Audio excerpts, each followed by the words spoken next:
Coming up next on the Jeff Crilley Show, you'll meet a very successful man. He went from homeless teenager to best-selling author and entrepreneur. His journey just ahead.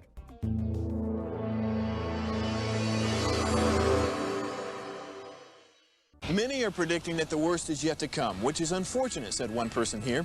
Until now, they've enjoyed the reputation of being the nation's icebox. Watched a burglar in his home this morning by webcam. As a journalist of over 25 years, stories are what make my world turn. Reporting live from the Dallas newsroom tonight, Jeff Crilley, Fox 4 News. But in 2008, I took the jump from my familiar life and started a PR firm from my home. We're talking about anyone with a camcorder like the one I'm using becomes a television network. We started slowly growing the company, and we now have over 100 clients, and we've branched into the world of live digital broadcasting. I now own 8 different TV studios and have a huge team, and the stories that I now get to share are sometimes the most important of my life. Life has a funny way of coming around full circle. This is the Jeff Crilley Show. Well, if you watch this show for any length of time, you know I love featuring successful business owners and entrepreneurs, and I especially love those people who came from humble beginnings. And I can't think of a better person to interview about that than Trevor Goodchild. He was a homeless teen. Trevor, thanks for coming on the show. Jeff, it's so much of a pleasure to be here. Thank you for having me. Absolutely. Well, I want you to share your journey with us. How did you end up homeless as a teenager? Well, so, I lived in an abusive home. As a result of which I had to run away to save my own life. And I ended up living for years on the streets, in and out of homeless shelters, in and out of foster homes, and some of them were abusive as well. And so I ended up having to keep running away and living on my own. I ended up living in a cardboard box in an alleyway across the street from the University of Texas that I would later end up graduating from with 2 degrees. Wow. Tell us about the stick-to-itiveness, the drive, the determination, because your life could have gone down another path. Well, it's fascinating that you mentioned that as far as a fork in the road, because about 3 or 4 years ago, I happened to talk to the director of the shelter that I had stayed in when I was a homeless teenager, and he let me know the statistics were pretty alarming. Out of all the kids who were homeless at the same time I was, we're talking somewhere around 200. I was the only one that made it. The rest of the kids ended up back on the streets, back homeless, on drugs, dealing drugs, in jail, or worst of all, dead. And out of all of those, I managed to survive. And so I've questioned, why did I make it when other people didn't? And I think it came down to simply the fact that I didn't have a self-image inside of my mind of myself as a homeless teenager. I saw myself as being successful, and I was reading books like Anthony DeMello, The Way to Love, or Alan Watts' Behold the Spirit, or transactional analysis in psychology and sociology. While I'm living in a cardboard box, I'm educating myself and learning about these things.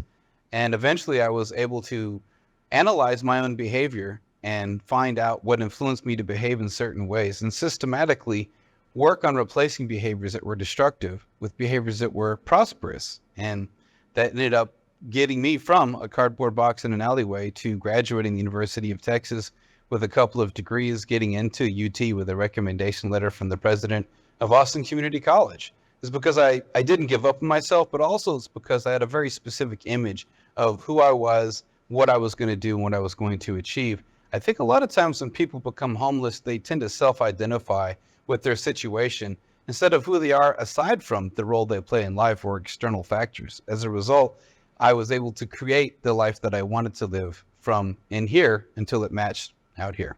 Wow, so inspiring. And Trevor, you are obviously joining us from our Austin bureau. Living in Austin, you must drive by the place where you used to live in a box. I mean, what is that like? It's really interesting, the whole time capsule aspect of how, the art of placemaking. There was a frontiers class I took at UT. I majored in geography there, which has nothing to do with what I do for a living, of course. But I love college. And one of the classes was about placemaking and about how a regular spot can have so many different meanings to different people for different reasons that you just see on the street. You think it's a regular spot, but the art of placemaking, when we're really assigning meaning to something, changes the way physical objects and places and intersections have meaning to people. And for me, there have been definitely more than one occasions I've driven by places I used to stay at. For instance, The first apartment I got off the streets at 19 was 4556 Avenue A in Hyde Park. I drive by that apartment sometimes and just reminisce wow, this was my first apartment off the streets. This is where I started. Now I'm in a 2-bedroom house in Hyde Park, right? So it's really fascinating to see the circle of life and how things sometimes end up like that. But the meaning of these places will never change for me because they were the start from where I ended up. Yeah, and absolutely right place at the right time when it comes to Facebook. I want to talk about your business. You are a Facebook ad policy specialist, but you used to work for Facebook. Is that right? Oh, yeah. I mean, as recent as just a few months ago, I've worked at Facebook in ads. I've worked in Facebook at tech, supporting Facebook servers and remote access tools. So if, let's say, Facebook servers were crashing because Nike ran 50,000 ads on Black Friday in 30 seconds, and Facebook servers were like, oh, we can't handle this, and they start to crash on your end as the business owner or ad agency, you're seeing a white screen trying to load one of the ad tools like Ads Manager or Business Manager. On my end, I was getting the phone call on my Facebook iPhone at 3 a.m. in the morning. Oh, the servers are down. The servers are down. Facebook has just lost $50 million because ads globally aren't live. So then I'd have to get in and work with the engineers in Menlo Park to get them to write a different piece of code that would stabilize the platform for Facebook users and advertisers. And then more recently, I worked as a project manager at Facebook, now retitled Meta. It's funny to work at the same company, but now with a different name. And that was a really interesting role because I helped the creator economy. I was working with influencers on Instagram and Facebook that had, millions of followers, hundreds of thousands of followers, helping them beta test our new products for Facebook, things like Stars on Reels, digital collectibles that connected NFTs with Facebook profiles. So projects that I worked on were in the news for things like that. So I've done pretty much anything you can think of at Facebook. I've done it. So it's been a really enlightening experience to understand Facebook from an advertising perspective to an engineering perspective to a project management perspective. Yeah, and you're a very popular podcaster. As I was doing homework for this show, I just put your name into YouTube, and there are literally dozens and dozens of videos. We've got one. It was a recent show you did. When you're invited to speak, what are you normally asked to talk about? Well, so what I'm commonly asked to talk about are really the hot topics in the advertising market right now, because there is over 3 billion daily active users on Facebook every single day. The way Facebook decides to flag content, both for community standards, which regulates regular, everyday, non-advertiser, the area dads and the soccer moms, everything they post. But then there's also the advertising policy that specifically regulate the ads that advertisers run. And so I've worked with everyone from SMBs to marketing teams of Tony Robbins, Harv Eker, Dean Graziosi, Molly Mahoney, Murray Smith, the Black Expat reality show, actually, with Juanita Ingram. She was recently working with me as well. And so what I tend to talk about when I'm going on a podcast regarding Facebook is the fact that the system Facebook currently has set up relies on automations to scan ads that are non-compliant and flag them for violating Facebook's ad policies. The unfortunate part about that is whether you're a multi-billion-dollar corporation or celebrity, or you're a small local business, Facebook doesn't add clarity or context as to why you've been shut down, what part of your funnel even got you on the radar in the first place. So you're left with a dead ad account. Your money-making machine, right, is now stopped. So your clients, if you're an ad agency, are yelling, where are my ads at? Why? My dog died, my wife left me, and it's all because of Facebook. And so, you hear these things, and it very well could be possible. I'm not saying it's not, but the point is that Facebook is so huge, it's outgrown the infrastructure the company originally was started at when it first opened up to the world for advertising around 2007. It's similar to a city like Austin, where I live, which is a wonderful city, but the city planners didn't plan on growth. They didn't build that into the infrastructure. So we're seeing a lot of issues with that now because of that. It's a very similar analogy with Facebook, with the engineering teams, the marketing teams, the advertising teams, the community operation teams, policing the regular content, and the tech. It's built on a very shaky foundation. As a result, they've outsourced so much labor to other countries that if you're an advertiser and you're trying to get help, maybe you're a mom and pop store. Like I've worked with jewelers before, and 50% of your annual revenue comes from that Black Friday sale that you're running Facebook ads to. And you're so desperate to get this sale going on, but then one word that you innocently use in the wrong way gets you banned. Now what happens? 50% of your annual income is down. These are the people I help. This is what I talk about when I'm going on interviews specifically about Facebook, is how the automations work, what are best practices, how to avoid getting banned, and just some good practices for running ads in general to make sure that you're not stuck in Facebook jail where no one wants to be. Sure.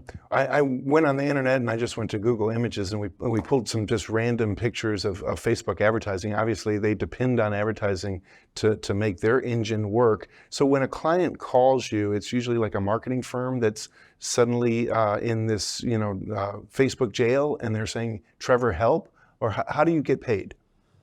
Yeah, my client acquisition funnel is mainly, SEO. I blog. My blog, jetskishaman.com, is number one on Google for all the key terms for Facebook. Disable Facebook ad account, new Facebook ad policies 2023. You'll find me at the top. So people generally find me because they're frustrated and they have no answers from Facebook because their outsourced department for ads doesn't have any context on what's going on. And so they're Googling, they're going on Reddit, they're going on Quora, they're going on LinkedIn, they're going on YouTube, for instance, and they find me. They find the videos that I provide for educational content on, pitfalls to avoid, what to not do when you're advertising on Facebook, not just what you should do.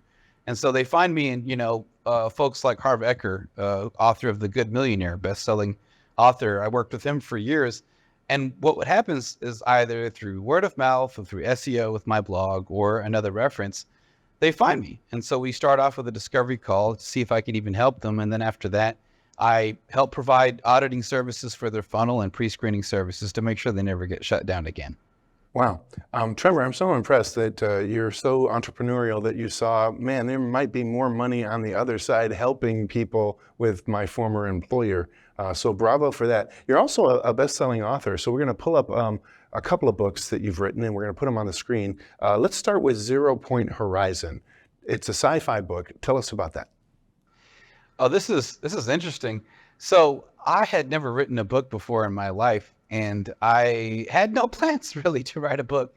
And I read this Medium article online by this sci-fi author who said he'd made $1 million in the past, I think 8 years, just self-publishing sci-fi. So me being a curious person, I went to his Amazon and I read some of his books just to see, what's this guy who's making $1 million self-publishing on Amazon? What's he about? And his writing was trash. It was so bad. I was angry. I was like, wow, how is this man making this much money publishing such trash fiction? And so, like many entrepreneur endeavors that start out with you seeing a gap in the market and a demand that's not being filled, like Uber or Lyft or anything else, they saw something that wasn't being met for a pain point that wasn't being solved. And they wanted to invent something that didn't exist because they were frustrated with what was currently available on the market. In a very similar manner, I just sat down and wrote a book. It took me a year, but I finished it. It became a bestseller, hitting the number 3 spot on Amazon last year.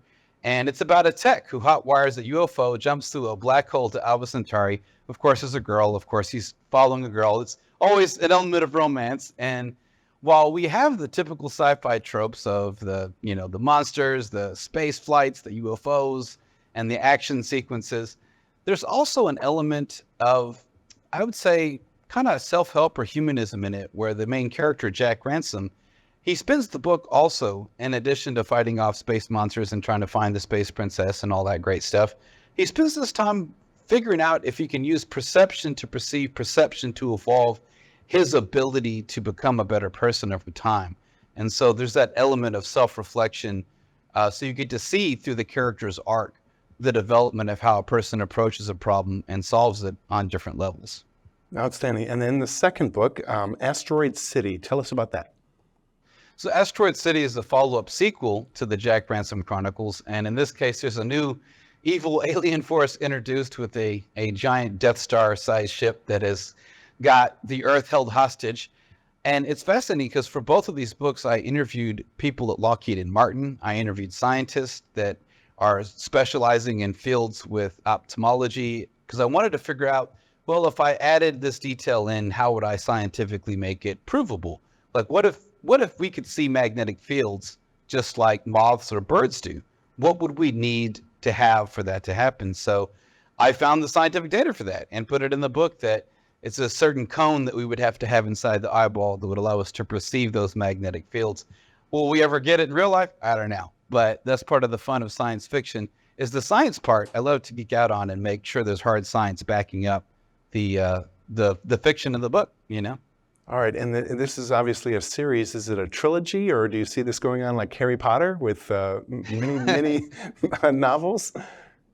Well, I've got the upcoming book, A Memory of Saturn. It's the third one that I'm about to start working on. I've got a new audio book that's going to be in a spin-off universe called Infinite Waltz 2099 that's coming out, and a short story called The Constable's Timepiece that's also coming out. And then I've recently, as of just yesterday, signed up to work with a major famous author I can't mention just yet, to co-author some of his books in the year after this coming up here. It's going to be a huge deal. I'm very excited. Well, obviously, Trevor, I know a lot of people want to get in touch with you. You have a couple of websites. How do people get in touch with you? Well, the best way to get in touch with me is trevor@trevorwgoodchild.com, my email. But if you want to check out my sci-fi books, feel free to go to trevorwgoodchild.com. And if you want to check out all the information with free tips that will save you thousands of headache hours trying to deal with Facebook, go to my Facebook ad policy business blog at jetskishaman.com. Outstanding. Trevor, thanks for sharing your story with our audience. It's been a pleasure. That's it for now. We'll see you next time.